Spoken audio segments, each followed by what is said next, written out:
Fala pessoal, tudo bem? Hoje vamos falar sobre um caso que tem dado o que falar no meio jurídico e político. O advogado de defesa Jeffrey Chikine, que está atuando a favor do tenente-coronel e integrante do Kid Preto Rodrigo Bezerra Azevedo, tomou uma decisão ousada ao convocar testemunhas de peso, que certamente vai surpreender muita gente.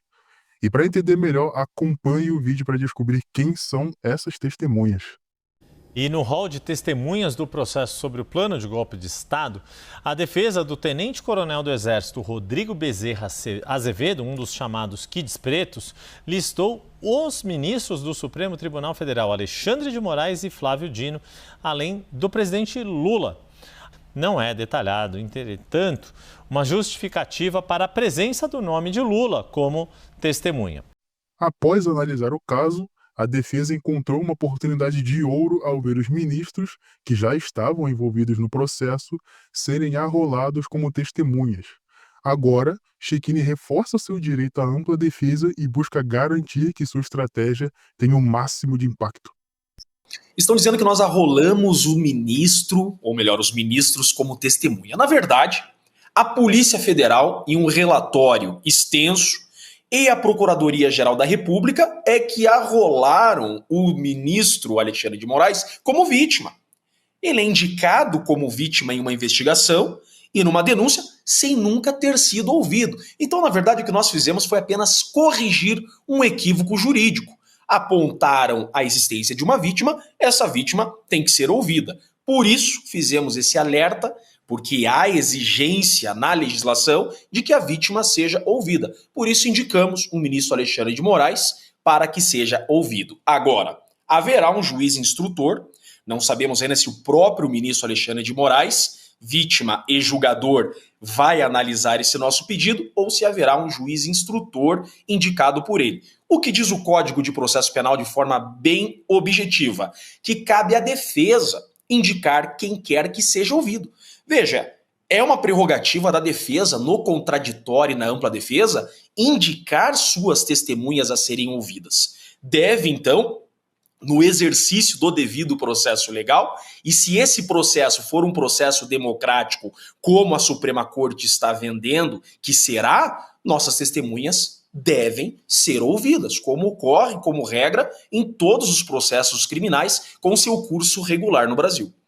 Como em um jogo de xadrez, o rei está sob pressão, e a defesa se vê em xeque após uma sequência de movimentos calculados. Agora é hora do advogado avançar e conseguir seu xeque-mate com sua estratégia. Se o juiz, no caso o ministro Alexandre de Moraes, for ouvido como testemunha, ele está automaticamente impedido para julgar, porque é óbvio que uma vítima vai se dar razão. Quer dizer, eu espero que uma vítima sempre se dê razão, senão o argumento dela é inválido, mas enfim, partindo da lógica. Agora, o senhor citou aí esse balaio. O balaio é gigantesco, ele não para de aumentar. E os donos do balaio não estão preocupados nem com o Estado Democrático de Direito, nem com o devido processo legal e muito menos com qualquer coerência jurídica. Diante deste caso, doutor, só me permite insistir nesse ponto. O que fazer e como fazer? Porque exposta já está essa série de absurdos. Mas, enfim, o que fazer num momento como esse? E o senhor tem plena consciência, já deixou isso muito claro, de que momento estamos vivendo e como estamos vivendo esse momento e quem é o dono do momento? Qualquer decisão é satisfeita para nós, e eu explico. Só há 3 decisões possíveis. O ministro pode dizer que ele é a vítima, então ele não pode ser o juiz. Jamais dirá isso. Segundo ponto, ele vai dizer que ele é o juiz e por isso não pode ser ouvido como vítima. Não temos a vítima. Ou ele pode decidir, e aqui provavelmente virá a decisão, que a vítima é o Estado de Direito. É isso que ele dirá. Aí então, nós teremos uma nova posição do ministro Alexandre de Moraes, se essa decisão vier. Não só vítima, testemunha, investigador, juiz, ele se tornará também o Estado. Então, veja, estamos sim ansiosos pela decisão que virá. Até porque, como disse, deixei bem claro, quem se coloca como vítima é o próprio ministro Alexandre de Moraes, que inclusive já o citou como vítima. Veja, a PGR cita o ministro Alexandre de Moraes 43 vezes como vítima. E ele, quando decretou prisões preventivas, inclusive a do meu cliente, o tenente-coronel Rodrigo Azevedo, ele diz: atentaram contra a vida da vítima Alexandre de Moraes, assinado ministro Alexandre de Moraes. E nós sabemos, em verdade, por que estão colocando ministros da Suprema Corte como vítima. O que eles querem com isso, já estou dando aqui um spoiler do processo, mas isso é público e notório, é fixar a competência do STF. Os ministros não são vítima. Eu estou cansado já de dizer que esse processo é uma aberração jurídica, é natimorto e não há atentado contra ministros aqui.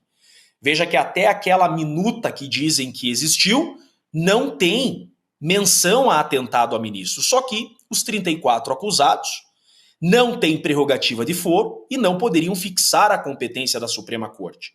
Por isso que apontam o ministro da Suprema Corte como possível vítima para fixar a competência no STF, que é a finalidade. Eles queriam essa competência ali, por isso que isso foi construído. Não imaginavam eles que as defesas trabalhariam como estamos trabalhando. Então não há nenhuma estratégia de defesa aqui a indicar o ministro como testemunha. Não, é dizer o óbvio.